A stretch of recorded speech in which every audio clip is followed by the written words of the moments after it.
Je suis David Scherer, je suis maquilleur spécialisé en effets spéciaux et donc je vais donc occuper ce poste sur le film d'Olivier. Ça fait à peu près 8 ans que je travaille dans les effets spéciaux de maquillage.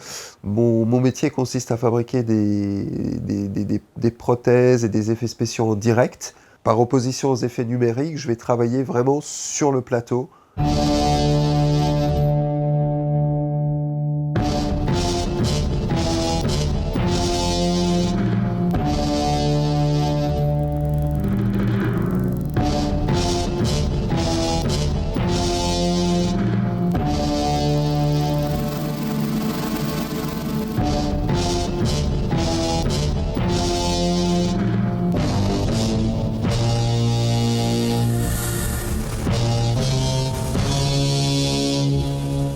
Olivier, ça fait plusieurs années que je le connais. Je l'ai rencontré au Festival du film fantastique de Gérardmer.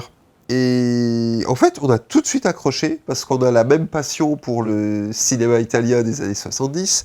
Et du coup, on est toujours resté en contact. On a toujours eu, il m'a toujours parlé de ses projets, il m'a toujours fait lire des scénarios, tout ça, ce qu'il écrivait, un peu les films qu'il voulait monter et tout. Et plus tard, avec Olivier, on s'est retrouvé sur le clip du groupe Eraser, qui est très intéressant parce qu'il traitait des radiations de Tchernobyl, tout ça, c'est très sympa à faire.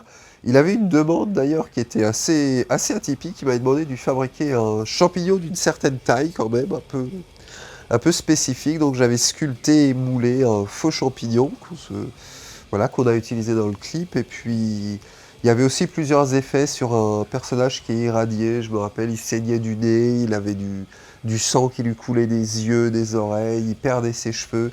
C'était assez sympa à faire, et puis on avait passé un bon moment.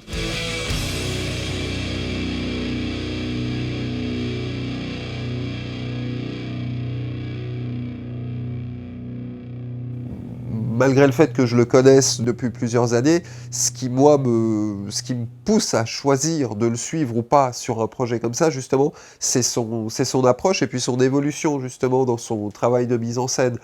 Ce qui m'a interpellé déjà, c'est que c'est un scénario qui mélange plusieurs genres et que c'est vraiment, pour le coup, un film de science-fiction, ce qui est assez rare, voire très rare en France. Et à côté de ça, quand tu choisis de bosser sur un film fantastique français, généralement en plus un premier film, tu sais que voilà, il y aura forcément pas beaucoup de budget, pas beaucoup de temps, donc l'approche du metteur en scène est primordiale. Et encore une fois, comme c'est des projets atypiques, il n'y a qu'une seule chose qui puisse te faire fonctionner, on va dire, le carburant principal, c'est la passion.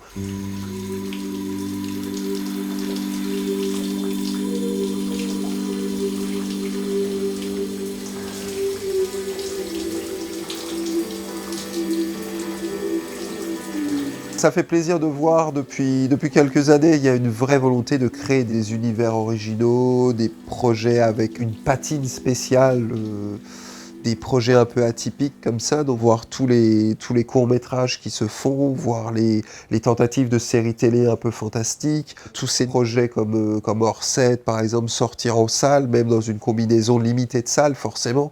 C'est déjà en soi une victoire. Voilà, il faut suivre ce genre de projet, il faut accepter de prendre des risques et puis il faut les faire, quoi.